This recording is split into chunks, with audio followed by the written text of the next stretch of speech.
Hi there guys, welcome to Purely Cars, and this is another session of Collins Cars and Coffee, but today I have no coffee in my hand, so it's just Collins and Cars, I guess.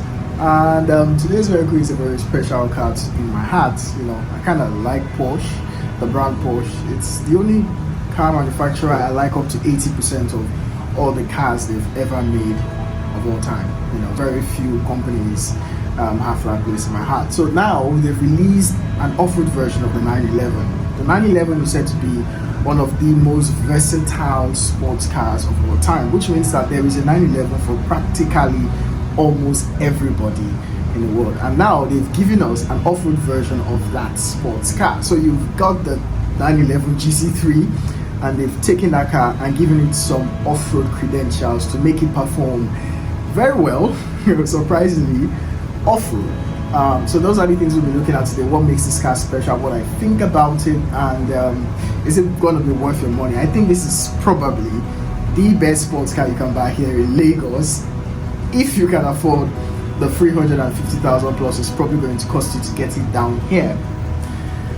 Number one, am I impressed with the way it looks like? Now, when they were going to release a rally version of the 911, I really thought it was going to look a whole lot more extreme than it looks right now. I actually wanted it to look extreme. It's going to be like limited numbers, which this car is limited to 2,500 units. So after 2,500, they're not going to be making any more of it again. And I doubt they're going to ever make this type of car again, you know, until maybe they transition to electric fully. I actually wanted it to be more extreme. I wanted the suspension kit to be a whole lot more beefier. I wanted the tires to be a whole lot more off-roady, but this is what we have. Now, while it might not be as extreme as I wanted it to be, it's still quite good enough off-road performance. Number one, it has 200 plus millimeters of ground clearance. So that's the distance of the underbody from the ground, which is on par with the Porsche Cayenne, which is an SUV. So in that space, it's not as extreme, but it is okay. And the good thing about it is that you can upgrade it, the shocks if you want, and put, you know, even larger shocks on it if you're as crazy as I am. But I actually wanted that upgrade to come from the factory. Number two is, what exactly did they do to make it off-roady? So number one, you have special Pirelli tires. You have different wheels, more off-road friendly wheels. You have better shocks. Now, crazily enough, the shocks on this car is adjustable, so it's dynamic. So it's not fixed, it's actually height adjustable. So if you're going very fast, above 100 miles per hour, it's going to level down a bit so that you have better handling. And then when you're going slowly and you want to climb those rocks or whatever it is you'll be doing in this car, the height can be, you know, carried up to that 8 inches of ground clearance. So you have different spoilers on this car, and it looks quite good. And then you have underbody protection to protect your engine and the components underneath your vehicle. When you're going fast, in the front bumper, you still have protection there for the bumper and your radiator.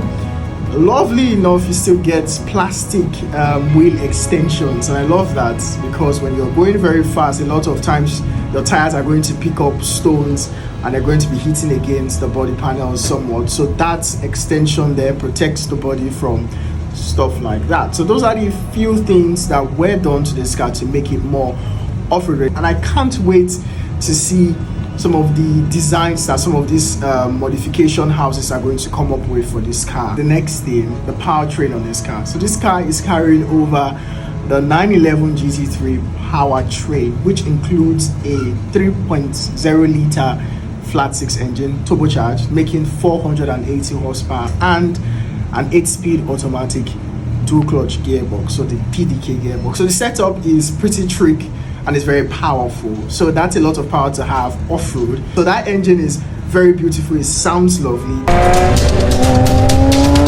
That gearbox is very fast, very efficient, and it gives this car a 0 to 60 time of 3.2 seconds and a top speed of 150 miles per hour. Now, thinking about that, I'm sure you're going, well, that's too slow for a Porsche. That's actually true, and that's intentional. So the speed of this car was limited to 150 miles an hour because Porsche says that if they go faster than that off-road, they can shatter the tires or shred the tires, which obviously you don't want going pretty fast. So if I get this car, trust me, I will definitely do something more extreme with the suspension and tire setup, just to, you know, to take us back to those days of the 959 rally cars, you know, those very crazy times of, you know, Porsche rally cars.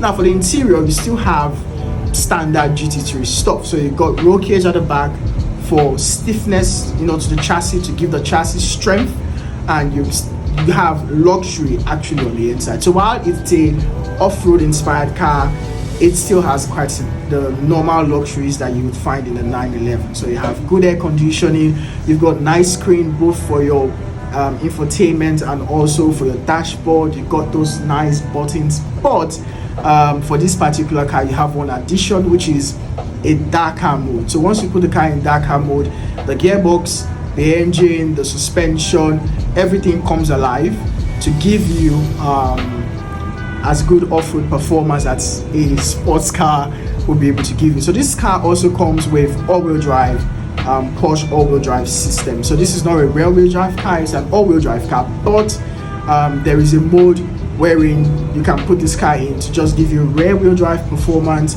When you put the car in Dakar mode, it goes fully into all-wheel drive, so it's dynamic in what you choose. The retail price for this car will be going for $223,000 minus dealership cost, minus sales tax, minus shipping costs and clearance. $223,000. 2,500 examples will be made, so it's limited edition.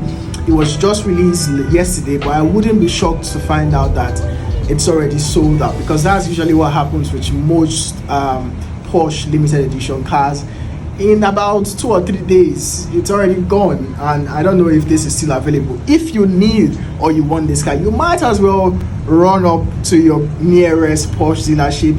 I think we have one here in Ikoyi, Victoria Island thereabout. So you want to run and go and place interest, and if you can drop the check right now, there's chances that Porsche Lagos might be able to get you one. That would be fun though. Now the question is, will Porsche Lagos have one? Will they order one just for exhibition and just to show off? Like, that would be so cool. Like, guys, what do you guys think? Can you guys get one? I'm sure there will be a customer here in Lagos that will be crazy enough to buy one. Plus, it's the perfect car for our roads here in Lagos. I mean, you go 0 to 60, you embarrass all the cars on the road, and then when you get to potholes, you still win the potholes. So it's a win-win, I think. So tell me what you think about this car. I really like to hear your comments. And another thing is, this space is going to become very competitive. So I won't be shocked to find out that Aston Martin or McLaren releases a sports car with off-road credentials very soon, because very soon Lamborghini will be releasing the Huracan Starato. So that's the off-road version of the Huracan, and in my mind, I might choose the Lamborghini over the Porsche, and that's just simply because the Porsche looks too standard and the Lamborghini just looks wild. So I don't know. I've not made up my mind which I'll go for, but at this point right now, I think I'm leaning towards a Lamborghini, because that already looks pretty wild. Which would you go for? Would you go for the Lamborghini Starato that is not yet released, that will soon be released, or would you go for the Porsche Dakar? And do you think McLaren should make one?